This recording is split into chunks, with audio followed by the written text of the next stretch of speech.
Welcome to Pixel Theater, everyone. My name is Nick Noel. As always, I am joined by my co-host. Oh, yeah, I guess I'm over here. It's hard to say with the layout. But hi, I'm Ron. I've been here before. And we also have a special guest. Oh, my goodness. We're so lucky in that cool person I know on Twitter and also goes to academic conferences sometimes with me. Steve Weidner's here. Steve, how are you doing? Steve. Who are you? What do you do? I'm doing just fine. Yes, in those going to academic conferences whenever they start happening again. Who knows? It could have happened by the time this goes live. Wouldn't that be nice? I know. I'm an instructional designer currently working with chiropractors at the New York Chiropractic College. There we I can't go. even remember the name of my employer. That's okay. It's changing soon, but that I don't know to what. That'll be. Hopefully, it's still chiropractic. It would be weird if they. It decided, will. We're a culinary school now. We're just mixing it up. I did that. A little bit. Okay. No, they haven't told me that those skills will be needed soon, so I'm not going to be changing from that anytime soon. Okay, well, welcome aboard. Best Steve. of luck. Thanks, and thanks for you. being here. So, audience, what is Pixel Theater? You may be asking yourselves. It's a very strange question. We have it posted on numerous places, but I'll tell you anyway. This is a podcast. It is also a YouTube series. It is also a nutritious breakfast cereal coming to a store near you. And we talk about film adaptations of video games most of the time. But today we are going to talk about a movie that just kind of has video games in it. Why? Because we're not going to be beholden even to our own premise. That's why. You know, we're breaking free from the chains. That's what I like to say. It's funny because I don't know if this was Steve's recommendation or suggestion or not, but I've been wanting to talk about this movie for a long time with anybody. I think it's really fascinating tiptoe of Cronenberg into the world of video games and MMOs, I guess. I don't know. Next level VR simulations. I guess we'll get into what he was going for. We'll get into everything. And let's end this part and let's go into the next part. We're gonna do a little chit-chatting in the lobby. Let's all go to the lobby. Let's all go to the lobby. Let's all go to the lobby to get ourselves a treat. Okay, everybody. So this is our casual, fun, what you've been up to part of the podcast. I don't even remember everybody what lobbies skips over. Of theaters even look like anymore. Lobbies quickly went to super spreader events in the past year. So Steve, are you from mid-Michigan, Lansing area, or are you familiar with? I am currently in central New York. Oh, so that's very different. I've been from New York all my life in various places around the state. I was in a Deep Cuts reference, a movie theater in Lansing, and I just realized, Steve's probably not from Lansing. But Celebration Cinema had such a quintessential movie lobby vibe to me for its whole existence. And then right before the pandemic, it kind of went for this, I don't know, very Beetlejuice-esque remodel of just kind of tearing everything down in black and gray, and not a good Beetlejuice. I'm saying when the fashion designer kind of took over the place. Oh, I see. Okay. Lots of blacks and grays and very sad moods. And then the pandemic started. Now it's kind of my I miss. They just wanted to the lobby experience. They just wanted the lobby to reflect the state of the theater industry, I guess. Yeah, I think so. I think they wanted to get people into the theaters as quickly as possible. Well, that makes sense. None of this lollygagging around. Let's get them in the seats. All righty. Steve, what have you been doing with your free time that such as it is? I mean, my gaming free time has been way too many RPGs on Discord. So I am in 3 different games normally. I have a Pathfinder game on Tuesday nights. I have a D&D game on Friday nights. I have a D&D game on Saturday nights. So whole lot of time on Discord there, plus running movie nights for folks on Thursday nights via Discord. Wow. And Wednesday nights are one of those. I'm reserving this for other things like, this or date nights with the wife, kind of however that goes out. Right. It's That's interesting, awesome. the social commitments in a pandemic where all of a sudden it's like, I'm busier than I was before the world was on fire. It's become something where, you try and time shift everything, because now you can have people all over the country participating too, Sure. which means everyone's got to figure out when they can A, get home from work, and B, actually get to sleep at a reasonable hour. And also get enough time in there for everyone to actually get all the hack and slash on. Mm-hmm. I have found I've done some like D&D games over Zoom, and they are even more exhausting in person than they are in person. It's weird how like you have to just be like constantly vigilant to make sure everybody's aware of what's going on. Steve, do you DM? Or are you a player? What do you for your games? What are you doing? I am a player in all the games I'm currently in, but before that, we also cycled through a bunch of games from Powered by the Apocalypse. Okay. Which it's another neat system, and I was running just a bunch of one-shots for that, but we also had a Monster of the Week game for a good while. Cool. Yeah, we were doing a Monster of the Week too when until everybody got so tired we couldn't do it anymore. It was just hard balancing everyone's schedules, and I was guilty partying that too, but I did enjoy the mechanics of that game quite a bit, and I'm looking forward to when we start it up again, because that was fun. Yeah, Monster of the Week is fun because it feels a little bit more organic, I think, than D&D sometimes, a little bit more fluid, but it really broke my brain when I first started trying to play it, because it's just like, what skill am I rolling? What's the number I'm trying to do? Mm-hmm. What do you mean I decide? Roll any dice. Oh my goodness, that was so confusing. Oh man. Anything else anybody wants to chat about? Anybody been doing anything fun? Seen any fun movies? I'm not doing any role playing, but my main committal of gaming night is Sea of Thieves every Monday. I don't know if you guys are familiar, but that is my jam.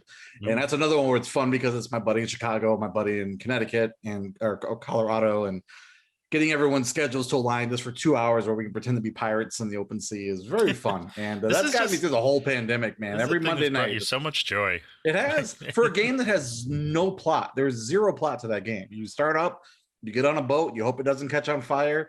They've doubled down with updates now where you're big on becoming emissaries. So there's a lot of risk reward that I'm loving that the game never had before, where if you are collecting, like, let's say you'll get a list from your merchant, and then you fly a merchant flag and you're a level 0 merchant, but the next island over, they want gems really bad, but they have way too much of, unfiltered tea. So if you try to sell them tea, you get a lower value, but they'll buy gems like crazy. So now you just get into this hierarchy of collecting things, and it's a lot like the turnip market in Animal Crossing, if anyone's familiar. But then you get a big target on your back because people know you've got treasure and you're a level 5 merchant, and everything goes for X amount more gold, and lots of chaos and people sneaking on your boat with explosives, and makes me very happy. And I'm wearing a pirate shirt this for no reason. It's kind of sad to be talking about how excited I am. Also, wow, Ron is really into pirates all of a sudden. This is from the Goonies. I don't have the eye patch yet, but that might be coming. We're getting there. We're getting okay. Obsessive at this point. Excuse me. All right, everyone. So let's end this segment. I'm very bad at transitions. I don't know if you can tell. Let's stop and let's move on to something else. And we're gonna talk about the arcade. We're going to talk about it, and then we're going to be in it, where we're going to discuss some video games. How, you might be saying, this movie isn't based on any kind of game. Well, we'll figure it out, okay? So why don't you get off our backs, okay? Just knock it off. Subtle. I like to be antagonistic with the audience. I think it's what they expect and want from me.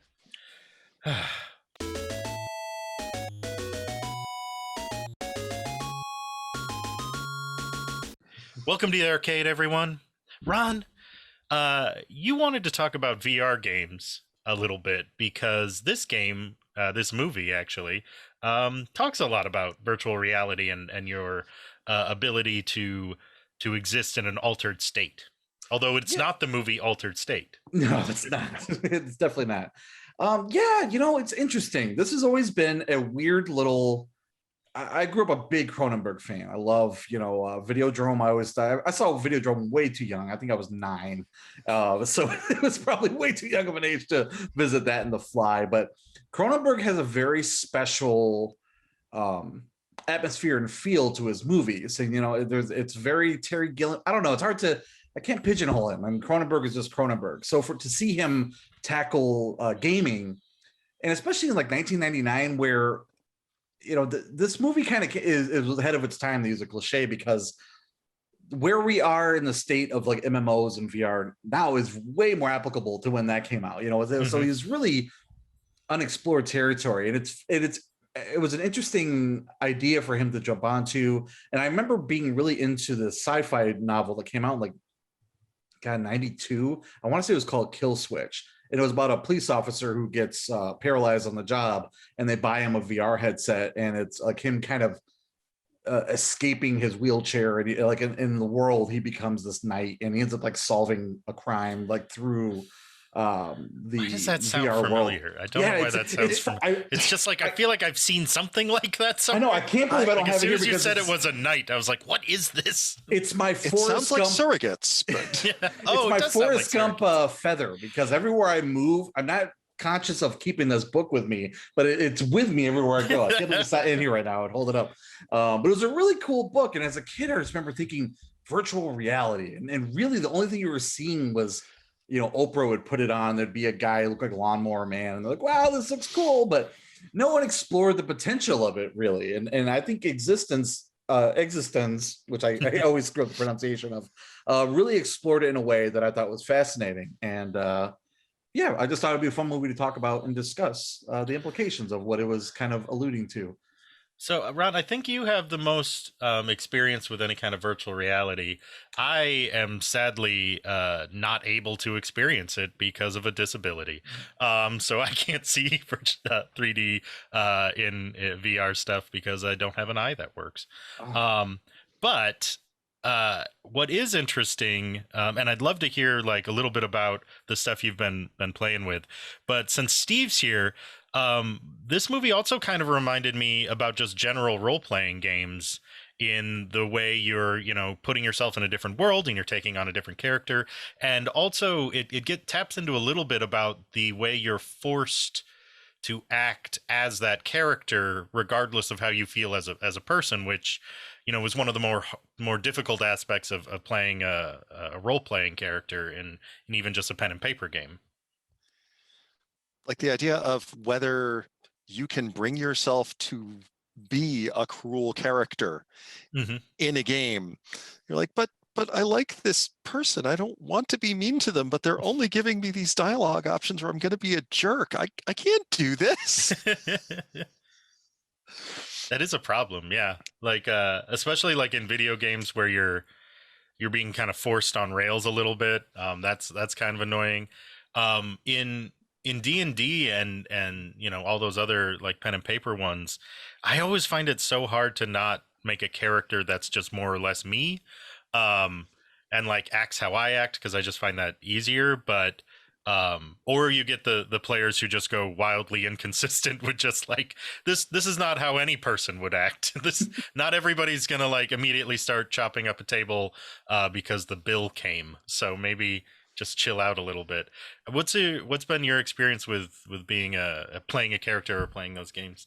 I mean, I was an awful player when I started. I was one of those players that wanted to hack and slash everything, but I was 12 when I did that. Okay, so excuse. It's the kind of thing where only more recently, only in the last 10 years or so, has it been something where I've gone, okay, let's actually be fun. Not just have fun myself, but let's be fun for everyone else too, because gosh, doesn't that make it better? And that just changed my games phenomenally after that. And it's been something of, okay, let me pick something about a character. Let me do something I haven't done before specifically. And let me pick a hook for the character. And it doesn't matter if that hook is fully fleshed out when I start, or if it's something that kind of develops throughout things. So, for example, in Monster of the Week, I was playing the Flake, who that particular playbook is. He's a conspiracy theorist, and he's the one who knows there's actually monsters out there, but no one's actually going to believe him. But he's, there's the conspiracy against him. and my character, I was a grad student as a character. I'm like, I'm a civil engineer. We're playing this in New York City. Okay, so my specialty is transportation and the subways. And so I was the train guy in that game. And had a grand time with that. Another game we played recently, I'm like, Dwarven Paladin sounds really goofy. Wait, how can we make this goofier? I will be a Dwarven Paladin of love and beauty. And it was just one of these things that's like, you're what? And he was so much fun to play and just be terribly earnest as Winston Goldhammer. And yes, I'm here to help. Absolutely. Not terribly bright, but he was a whole lot of fun to play. Oh man, it's always the limitation cool. of the video game aspect of world building. You have to kind of fit inside the mold. I mean, games have tried. I mean, Cyberpunk was supposed to be this next level. You can be whatever you want, but the limitations are always there. I mean, like it's just too much work to give you the freedom, like you're of creating a character you're describing. And we're getting closer. There's advancements in AI. There's this program. What is that chatbot thing? Is it just chatbot? I think there's a URL you could just talk to an AI, and it works on becoming more of a humanistic dialogue instead of just sounding like Siri or something. Somebody is incorporating that into a game where all the NPCs react to your voice. So you'll run into a guy who works at City Hall, but everything about how you react to him guides his character where to go. So if you start asking him like, well, what do you do at City Hall? He gets more and more flustered because the game has told him that he's a flustered character, but he's fetching everything from a neural network on how to respond to you on the fly. So nothing's scripted except for he's agitated and he works at City Hall, but then he's building his character based on responding to you. So I watched a little demo of that. I'm just thinking, we're so close. We're so close to creating a game. And say DMs and the type of games that you guys are describing, kind of like Nick with 3D. We've talked about this before. I have a thing where my visual memory is non-existent, so it's hard for me to play a game like Dungeons and Dragons and really I enjoy it through the camaraderie and the storytelling, but I don't see anything in my head. Like I don't have any type of like my mind's eye is kind of blind to like seeing the story. So I get a lot more compelled by video games just for that very reason. But yeah, I want to see the merging though, because the infinite possibilities of a game like Monster of the Week and then a video game that can respond to that too. I've always wanted what was that? There was a game that attempted Neverwinter Nights that kind of tried to be like you're the DM of this world. Okay. It was so close, but I mean this is 20 years ago, so it's quite outdated. But I mean, I can't wait to see things get to that point. There is this interesting kind of and maybe nerve-wracking confluence of technologies, whereas you get like more responsive kind of AI and better VR rigs basically that you can be in a more fully realized and immersive world, and maybe we will find it difficult to even now people have a hard time kind of disengaging from video games sometimes, and as they can become more and more immersive you can see them becoming a little bit more addictive, dangerous. Well, yeah. What are the ramifications? I mean, look at where we're going, and Elon Musk and his brain implant chips that he's researching. We've seen a monkey play Pong. What are the ramifications of that? Is that something is that a dangerous slippery slope, or is there something positive? Are we causing Steve physical pain? No, because I'm trying to remember the movie recently that I saw where they had a whole thing about people who were addicted to VR, but it was like a Blumhouse type horror movie. 2018, I think, was the thing. Guy is paralyzed. Upgrade. Yeah. Upgrade is the movie I was thinking of. And there's the whole subculture of people who are obsessed with VR. That was a neat little movie. And they just immerse themselves completely. Yeah. But yeah, that's true. It is interesting because we kind of have more limited studies of I guess studies is the incorrect word, but we can see how people like becoming immersed in a thing through LARPing, where they have these like large, like multi-day immersive LARPing experiences, and they found like people need like a decompression cooldown period to get out of character, like and work through emotionally how to go back to being who they are outside of this little world. So like, and they have a group and that's set up to do that. So like, I don't know if you guys knew this. Video games aren't always the most ethical companies in the world. It just seems like, are they going to build that in as these things, like as you're alone, like where the game has to kind of force you to get out and not be this person anymore? I don't know. We'll see. Yeah, we could talk about it more when we talk about the movie, but we can see that some people may have a problem with it. I have a couple things I want to touch on with that, but I'll wait till after we talk about the movie, because the movie ties into that for sure. Does anybody have any wrap up thoughts before we move into the next section and dig into this film? We good?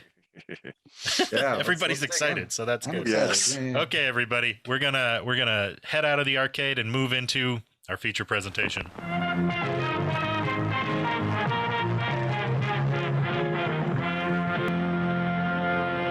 All right, everybody. So, eXistenZ. He did that on purpose to make it impossible to talk about this movie. Didn't he? Like, by a ton of research. Something very Calvin Klein, black and white about it. eXistenZ. Yeah. Wait a minute. I heard you said Calvin Klein, but I heard Kevin Klein. That's what I meant. Kevin Klein. It's a copyright friendly version. I just like Kevin Klein, like black, like I just imagine him in A Fish Called Wanda, like completely like black and white, wearing a fedora, just spraying cologne on people. It's very weird. That's easy so there's a movie. It's a movie by David Cronenberg, who is a for people in film studies, is a auteur in some respects. You can see a lot of similar themes and design choices working throughout his film, and this is no exception. This is, I would say, maybe not his most well-known work, maybe a little bit I don't know what the critic consensus is, but I certainly didn't know this was by David Cronenberg until we started watching it. So really? Let's just open it up. Steve, Ron, what are your initial thoughts of this film? Well, go for it, Steve. Yeah. Oh, I mean, I love this movie, have loved it for years. I had changed over to DVDs not long before this was released on it. So this was one of my early DVD purchases. I've had it all along. As far as being a Cronenberg fan, I saw Scanners when that one first came out because, well, hey, exploding heads. And how can you go wrong with exploding heads when you're 10? But just as far as this one went, it was something, I went through it, watched it, got to the ending, and I was like, holy crap. And it was one of those movies that was like, okay, I want to see this again. Because instantly, there is stuff to dig into and look at and see if you can catch it the second time through. And watching it just again the other night, it's like, oh, yep, it's all totally there. And yeah, it's easy to look at it. I don't want to say dismissively, because you look at, sure, it's this game and it's this simulation, and in this world, they're these bioengineered, because it's Cronenberg.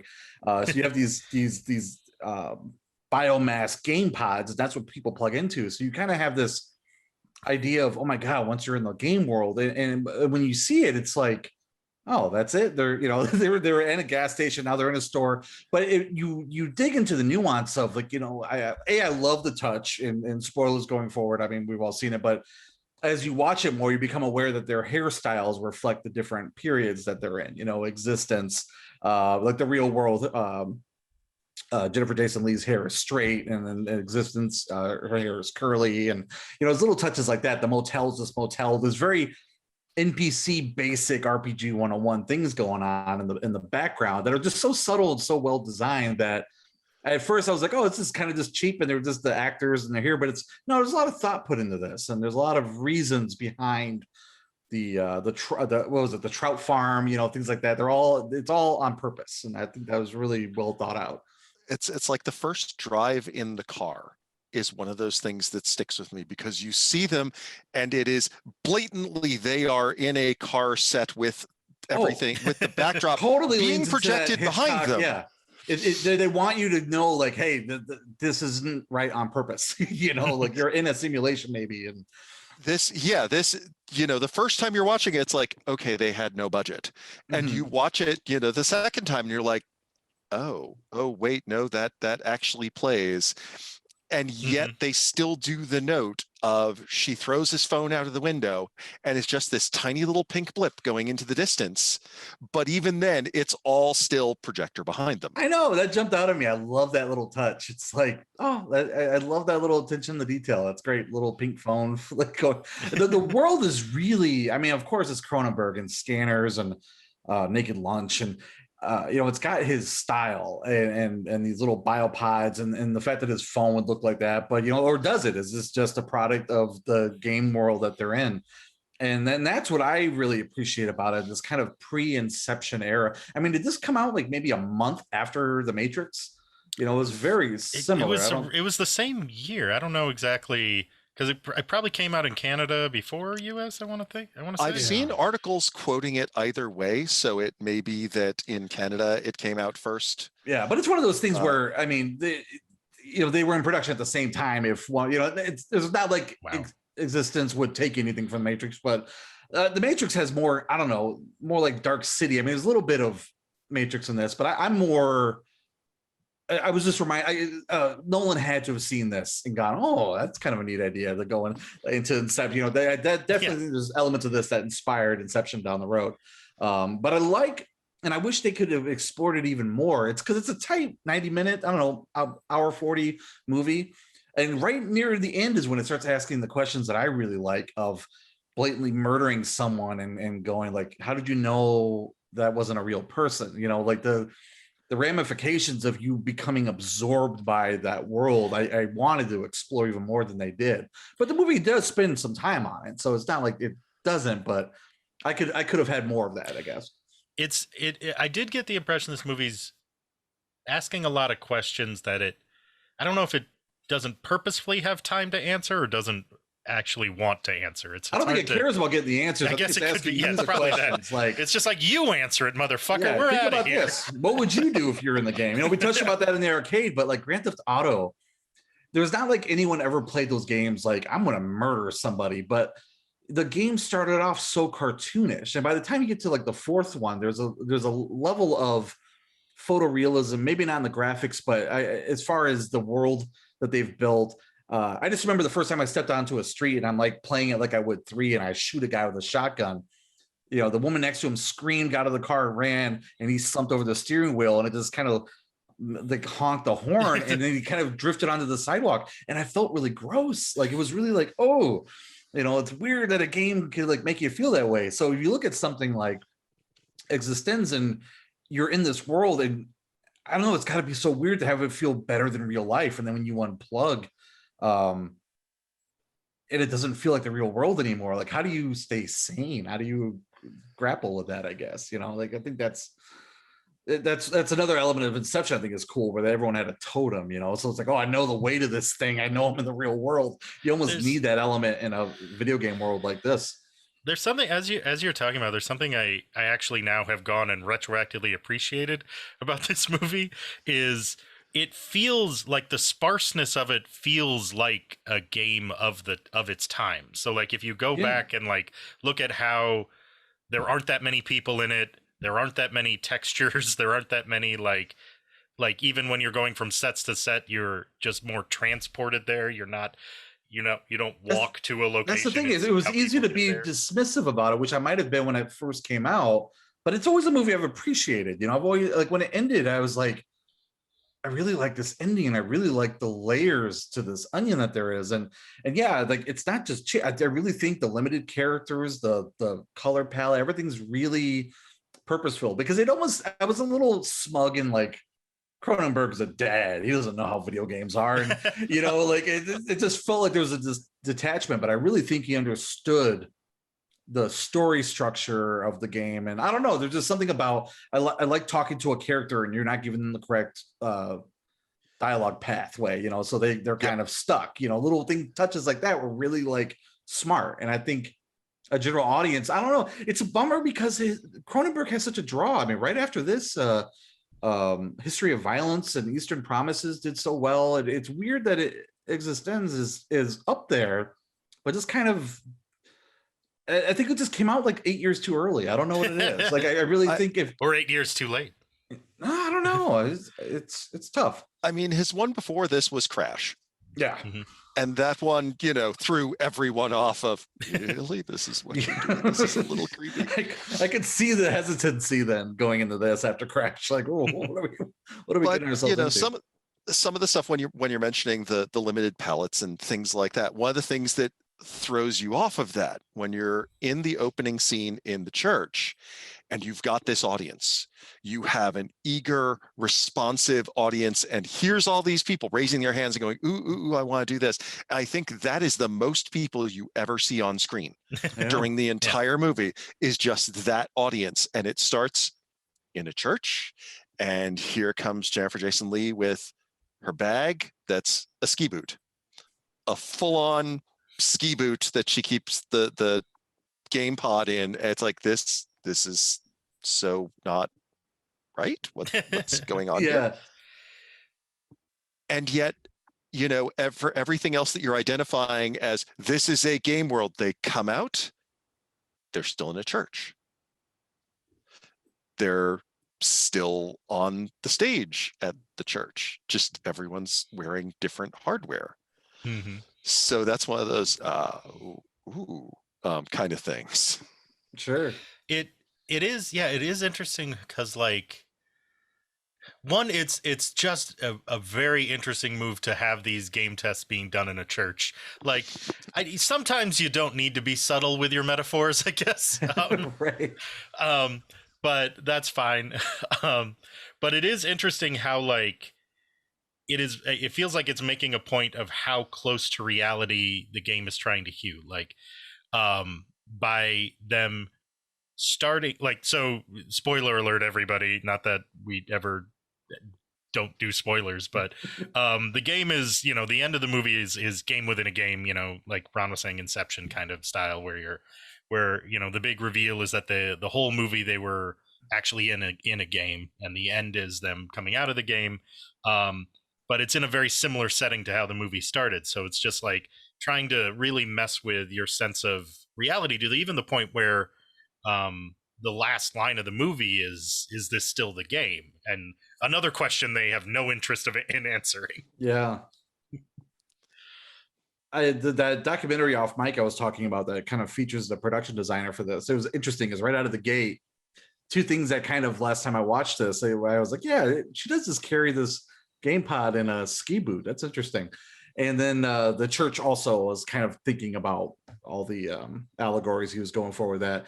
And in the documentary, the first thing they say is he wanted a completely empty church, and then they were able to get pews, and then they went that direction. But at first, it would just be people standing, but there would be no places to sit. And then so is the idea being that the only thing churches are being used for is video game testing at this point? I don't know. I was more interested in the fact that he was meeting with all the makeup people, and he was like, okay, this case looks like a ski boot. And they had all these wonderful designs that were very Geiger-esque versions of like a ski boot. But until he finally was like, wait, no, let's just use a real ski boot. I'm sure there's some inner meaning to it, but the way it was played off was like, no, it just looks cooler. I just think that was David's take was right away. It's part of the world building in a sense of like, oh, this is so bizarre. It's something within something else, like that's another element to the movie and the structure of it. And yet the click that just came back to mind is when they have to go and get it checked out. Where do they go? But an old ski lodge. Yeah, that's great. That's great. Huh. Yeah, because like that's another idea of like nobody's going skiing anymore. There's still all these ski boots around. What are you going to use them for? Like people don't go real skiing. Yeah. Such little nuggets kind of. It's just it just touches on little things like shoot, I'm blanking on the movie because like Strange Days is one that touched on an element of this where it's like you're so wrapped up in the idea of experiencing other people's memories. You're not doing it for yourself anymore. Like that. That's a really fascinating take on this type of world that, in this one, now you're kind of experiencing other worlds. But I guess the point of the game she makes, I mean, I know existence is the allegory of like to exist, and that's what Cronenberg's kind of going for with it. But I wonder what aspects of the games, like what is the point in this? Like, are they like iPhones? Like, does everyone have a bioport? I mean, that's kind of the sense you get. It's like, it's weird. It's almost like a religious zealot thing that he didn't have a bioport. Now it's kind of the giveaway to his character kind of flipping on her at the end. Well, and then them both being radicals at the end of the big reveal. Yeah. I do like that you bring up a good point though. You bring up a good point though, that we'd be remiss if we didn't talk a little bit about kind of the body horror elements and the Cronenbergian kind of production designs of these organic pods that are, man, he just has never met an umbilical cord he didn't love, huh? No way. I think I'm more horrified by the organic gun and the concept of that more than anything else. Something that fires teeth into you. That's a really horrifying idea. That somebody shot also a bad design. Like, it's just to be scary. Like, teeth don't make good bullets. But it's cool. You can't really creepy as hell. So there you go. I mean, the idea of something like that. I mean, I would be so grossed out at someone's cavity-filled tooth piercing me. Like this. If I haven't made you twitch earlier in the movie, here's a gun that's going to just totally sketch out. Yeah, that is a pretty creepy looking gun.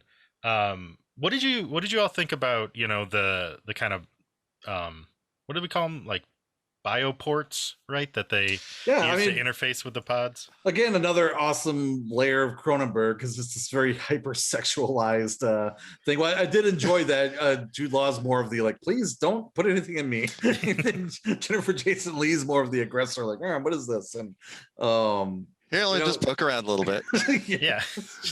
Little lube, it'll be fine. What was the joke with the WD-40? It was like XE60 or something like that. I thought that was clever. Yeah, but that whole concept is really interesting. And Cronenberg's an interesting fella. I do like his work. It would also not surprise me if he had something that he wanted to do in Crash and couldn't. And kind of like the South Park guys later did with South Park the movie and Team America, Cronenberg was like, I want to show butt sex. And this is how I can get it past the censors. Bioport. And we'll call it a bioport. We'll have it above the belt line. All is well. What was one of his first movies in the 70s that was kind of like zombie orgies? Rabid? Yeah. Or there was Rabid. There was The Brood. Or am I thinking of The Brood? The Brood is the mother that keeps spawning out little anger babies. Oh yeah, that one's gross. No, I'm thinking of the rabbit thing. Yeah, because it's very like Invasion of the Body Snatchers, except with orgies. but I mean, that style has been there the whole time with him. Are you a fan of his son's work? I mean, have you seen any of his son's movies? I feel like I have, but it's past year has been a blur. So sure. Does he go in the same vein, or does he rebel against? Is he just doing like Sunshine and Lollipops, the movie, or let's just look at a puppy for 6 minutes? It's interesting that we're talking about this, and I wish I would have thought about it to look at it more, because his most recent movie is Possessor, and there's a lot of eXistenZ stuff in it. Jennifer Jason Leigh's in it. The woman, people are an assassin by putting on these neural network things and kind of driving another body to commit these crimes. It's a really interesting looking movie. I really want to see it. But after like watching this, I was like, man, just from the trailer, there's a lot of connections to this. I don't know if they're intentional or not, but I do want to see it. It's hard to not draw those comparisons. It would be interesting to watch one of his son's movies. I didn't even know his son did movies. Yeah, he's been directing a lot. The first one I saw was Antiviral, and it's very much he's his father's son. That one's very gross. It's kind of like when you read a Joe Hill book, who's Stephen King's son, where it's just like, I mean, this isn't the same, but you can kind of see like where this is coming from. Absolutely. Kind of interesting. Totally. Okay, so we should wrap up. I know we're a little bit over time probably, and we don't want to. We could talk about. Honestly, this has been very interesting. I could talk about this movie a lot more, but yeah, it's a thing. Maybe we'll do another one. Yeah, we could do a part 2 on it because there's a lot of layers to this, man. I think it's a fascinating movie.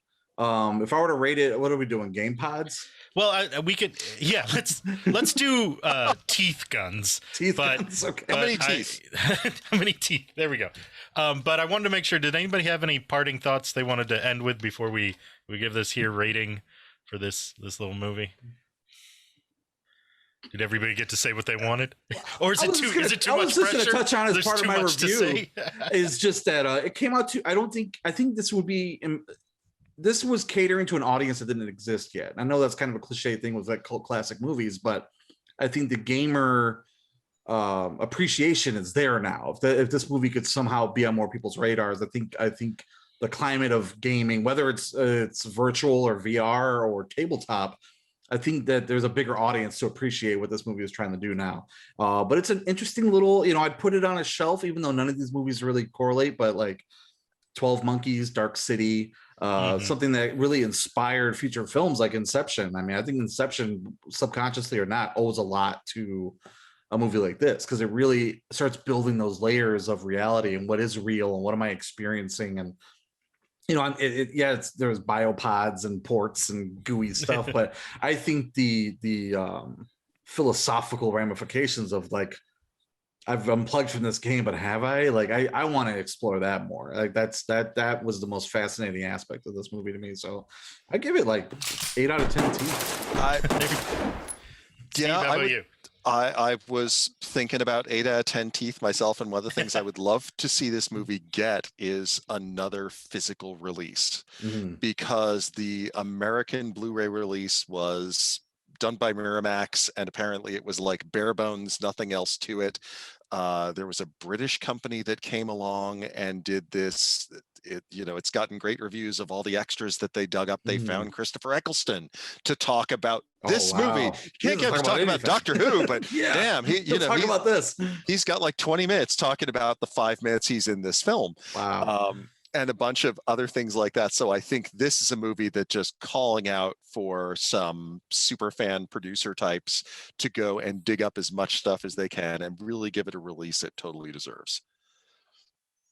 The only thing I wanted to add was, I'm right there with you guys. I'd say solid 8 out of 10. I think if I watched this with a group of people, I think I would find it hard not to give it like a 9 or a 10, but I watched it alone and like in the morning the day after my second COVID shot. So like it was in a little weird headspace. Deck is stacked against you, yeah. But I don't know if anybody else knows this, but I was getting like some really strong like Deus Ex vibes from it. So it felt like whoever wrote this or was the production designer had spent a lot of time playing that game and then just went and did the movie. Because it's like the way the dialogue trees are working, like the overall plot, like the adding different like mechanical and biological elements to your own body, like the underground criminal nature of various things that are happening, like all just really was Deus Ex to me, which also you could just say, well, you mean Shadowrun, Nick? Is that what you're talking about? And it's just like, back off, that wasn't a game yet, okay?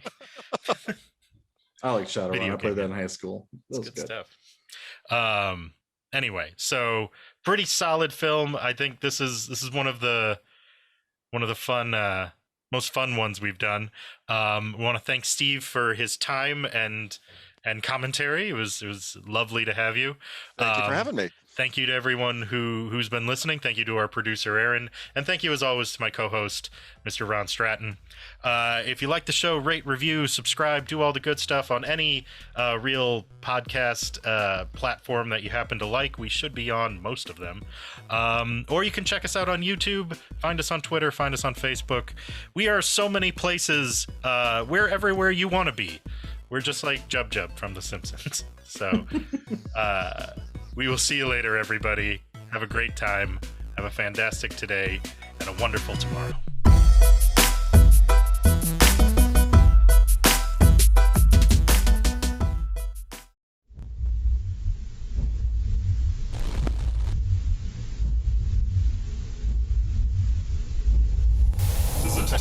difficulties per production.